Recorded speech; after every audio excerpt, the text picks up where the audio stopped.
Zara चोरी करता है पर चोर नहीं है। क्या मतलब? चोरी करता है तो चोरी हुआ, लेकिन नहीं, जारा चोर है ही नहीं, क्योंकि आज तक कोई भी इसको चोर प्रूव कर ही नहीं पाया। तो सवाल निकल के आता है कि जब जारा चोर नहीं है तो इंडस्ट्री के लोग इस पे चोरी का एलिगेशंस लगाते क्यों हैं? और अगर जारा चोर है तो क्या सिर्फ कोई चोरी के बलबूते पे ही दुनिया का सबसे पॉपुलर फैशन रिटेल का ब्रांड खड़ा कर सकता है और बिल गेट्स को भी पीछे करके दुनिया का सबसे अमीर इंसान भी बन सकता है, और तो और हर साल 1,000 करोड़ का रिवेन्यू भी क्रॉस कर सकता है? सवाल कई सारे हैं, लेकिन जवाब सिर्फ आज की जारा बिजनेस केस स्टडी है, जिसके अंदर आज हम जारा की उन 3 पावरफुल मार्केटिंग स्ट्रेटजी के बारे में बात करने वाले हैं जो कि इनको आज इतना बड़ा ब्रांड बना चुकी है, और यही स्ट्रेटजी आपके बिजनेस को ग्रोथ लाने में हेल्प कर सकती है। साथ ही हम जारा की उन टैक्टिक्स के बारे में बात करने वाले हैं जो कहीं ना कहीं जारा को चोर प्रूव करता है। तो हर कहानी का ही एक हीरो होता है, और इस कहानी के हीरो है एमेंसियो ओर्टेगा, जिन्होंने मात्र 14 साल की उम्र से ही अपने परिवार को फाइनेंशियली सपोर्ट करने के लिए काम करना शुरू कर दिया। सबसे पहले गए, ज्वाइन किया एक टेलर की दुकान, वहां पे सिलाई कढ़ाई बुनाई यहाँ तक कि कपड़ों की डिलीवरी करना तक भी सीखा।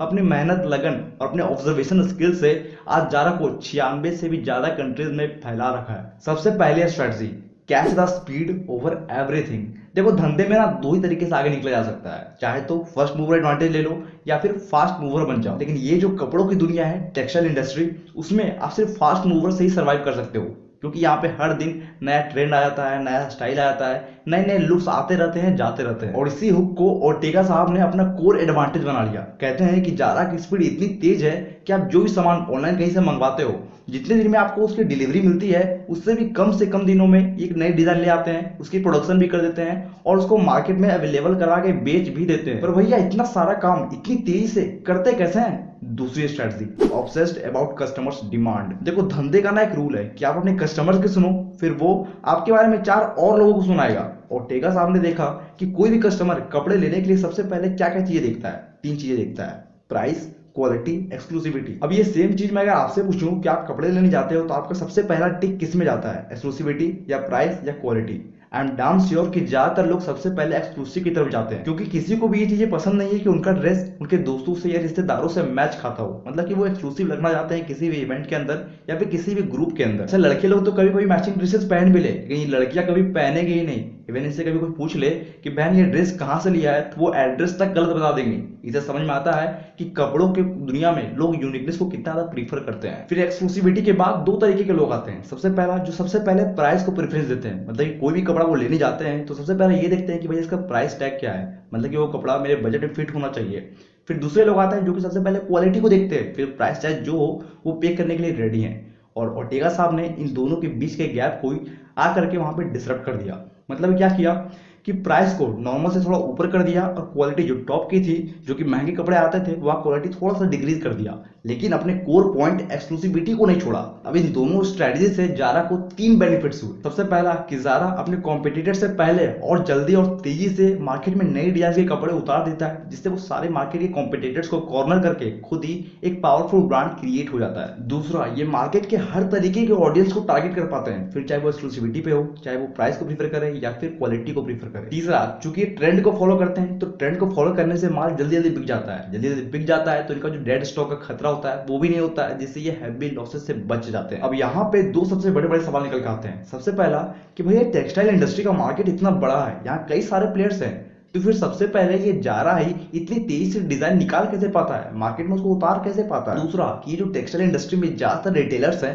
वो भैया मार खाते हैं डेड स्टॉक के कारण, क्योंकि पुराना माल निकलता नहीं है तो नया माल मंगवा नहीं पाते हैं। तो फिर ये जारा अपने डेड स्टॉक को खत्म कैसे करता है? तो सबसे पहले यहाँ पे मैं दूसरे वाले क्वेश्चन का आंसर देता हूँ, क्योंकि पहली वाले पे वो वाला स्ट्रेटजी फिट होता है जो कि मैंने शुरुआत में बताई थी। तो अपनी डेड स्टॉक को खत्म करने के लिए जारा तीसरी स्ट्रेटजी अपनाता है, जो कि है फास्ट फैशन विद फोमो। अब देखो, ये जो कपड़ों के कारोबारी होते हैं वो 2 तरीके से धंधे करते हैं। सबसे पहला कि वो किसी ब्रांड की फ्रेंचाइजी ले लेते हैं, जहां पे उनका स्टॉक मैनेजमेंट को लेकर के कोई झंझट नहीं होता। मतलब कि वो जो ब्रांड है वह इनको गाइड कर देता है कि भैया कौन सा माल कहाँ ज्यादा बिकता है, कौन ज्यादा खरीदता है, कौन सा माल कब रखना चाहिए कब नहीं रखना चाहिए। मतलब कि इनको झंझट नहीं होता, सब कुछ वही बता के दे देते हैं।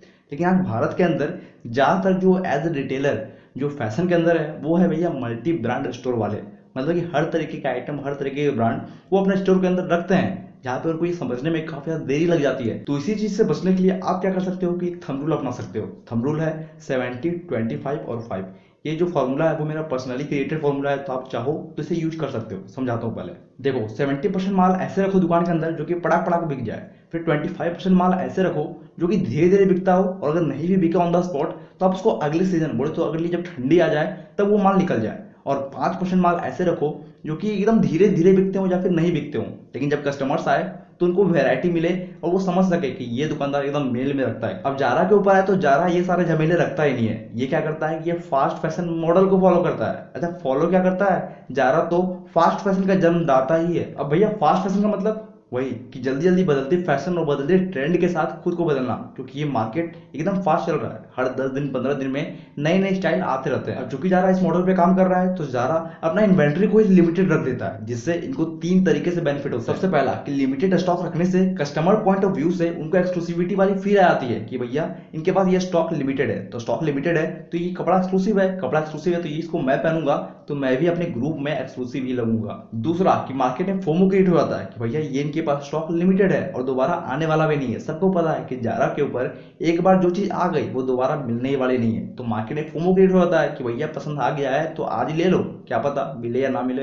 तीसरा, जारा का इन्वेंट्री सिर्फ 6 दिनों का ही होता है। वहीं इसके मेन कॉम्पिटिटर H&M की बात करें तो उसका इन्वेंट्री लगभग 50 दिनों का होता है। अब जारा चूंकि ट्रेंड को फॉलो करता है तो स्टॉक लिमिटेड रखता है। स्टॉक लिमिटेड रखता है तो इसके कारण माल जल्दी जल्दी खपत हो जाता है, तो इससे उनका डेड स्टॉक बनता ही नहीं है। और डेड स्टॉक बना नहीं तो तुरंत फिर नए ट्रेंड में शिफ्ट हो जाते हैं। नए ट्रेंड में शिफ्ट हो गए तो जो नए कस्टमर्स आए वो भी फिर से जारा के स्टोर में ही जाना पसंद करते हैं। यू वॉन्ट बिलीव कि जहां स्पेन में किसी भी नॉर्मल शॉप के अंदर एक कस्टमर साल में सिर्फ 3 बार जाता है, वहीं कोई भी जारा का कस्टमर जारा के स्टोर में साल में 17 बार जाता है। Can you imagine? More than 5x। तो भैया ये जारा वाले इतने फ्रेश स्टॉक के साथ हर ट्रेंड में कैसे घुस जाते हैं? जहां H&M साल में सिर्फ 2 से 4 हजार डिजाइन को निकाल पाता है, वहां जारा हर साल ये 12,000 डिजाइन कैसे निकाल लेते हैं? तो इसका आंसर भी चोरी नहीं है, इसका आंसर है कॉपिंग योर कॉम्पिटिटर्स। मतलब कि दूसरे के डिजाइन को या फिर दूसरे के कपड़ों को हूबहू बना करके कम प्राइस में बेच देना। अब आप बोलोगे भैया कॉपी तो हम भी कर सकते हैं, लेकिन नहीं, आप सिर्फ आइडिया को या फिर डिजाइन को कॉपी कर सकते हो।